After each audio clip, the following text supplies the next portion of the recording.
hello लोगोफोर बरायबाय बड जब info अफिशियेल YouTube चेनेलाव Assam पुलिसनिफ्राय मोनसे अफिशियेल नटिफिकेशन सफैदों बेनो जाबाय कनस्टेबलनि आरो बेयाव मा होनदों आरो मानो फैदों आं नोंथांमोननो गासैबो डिटेल्सखौ होगासिनो दङ बेनिखायनो नोंथाङा चेनेलाव जायफ्रा गोदानै फैदोंमोन साबस्क्राइब खालामनानै ला मानोना नोंथांमोना बेबायदि लेटेस्ट आपडेट मोननो गभर्नमेन्ट जबनि जेरै Assam police Indian army SSC दा बिदिबा जों थांनि अफिशियेल वेबसाइटआव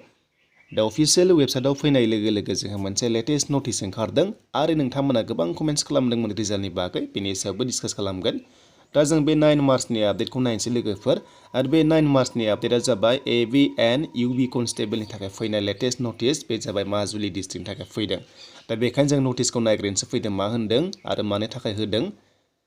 दा जों बे नटिसखौ भिउ खालामनाय लोगो लोगो नोंथांमोना मोनगोन जे जोंहा माजुलि डिस्ट्रिक्टआव मोनसे मडेल अफ कन्डाक्ट जादोंमोन आरो कड अफ कन्डाक्ट जादोंमोन जायनि थाखाय नोंथांमोना रिलिखौ थाथ'नांदोंमोन दा बेखायनो दा बे रिलिया जाफिनसिगोन 21 मार्चनिफ्राय आरो 8 बिट नोंथांमोना डाउनलड खालामनो हागोन 11 मार्चनिफ्राय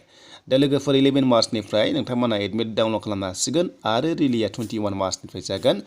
बे थाथ'दोंमोन मानोना मडेल कड अफ कन्डाक्ट जादोंमोन आरो माखासे इलेक्सन सोलिदोंमोन नालाय बेखायनो पस्टपन जादोंमोन दा लोगोफोर नोंथांमोना एडमिटखौ डाउनलड खालामदो 11 मार्च जानाय लोगो लोगो बेनिफ्राय कामान्ड'नि एडमिट माब्ला फैगोन नोंथांमोना थाबैनो आपडेटखौ मोनगोन जेब्ला लेटेस्ट नटिस फैगोन दायो गैथ'थारा बेनिफ्राय एभिइउबि कनस्टेबलनि रिजाल्टआ माला ओंखारगोन बेनि सायावबो गोबां कमेन्ट्स खालामदों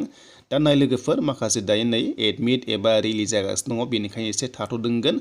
आरो जेब्ला बेफोर गासैबो जोबगोन अब्ला नोंथांमोना फाइनालि लेटेस्ट नोंथांमोना मेरिट लिस्टखौ मोननायनि लामायाव फैगासिनो दङ दा जों हमना लानो हायो सेकेन्ड उइक मार्चआव फैनायनि चान्सआ थागोन मानोना माखासे प्रसेस लायो नालाय आरो बेफोर प्रसेसनि गेजेरजों रिजाल्टआ आउट जायो आरो बे रिजाल्टआव नोंथांमोना जुदि माबाफोर सासपेक्ट जायोबा नोंथांमोना रिजाल्ट होनायनि 45 डेजनि गेजेराव रिभिउ खालामनो हानायनि अपसनखौ मोनगोन एसएलपिआरबिनि गेजेरजों बेखौ नोंथांमोना खिन्थागासिनो दंखायो दा लोगोफोर बेखिनियानोसैमोन लेटेस्ट आपडेट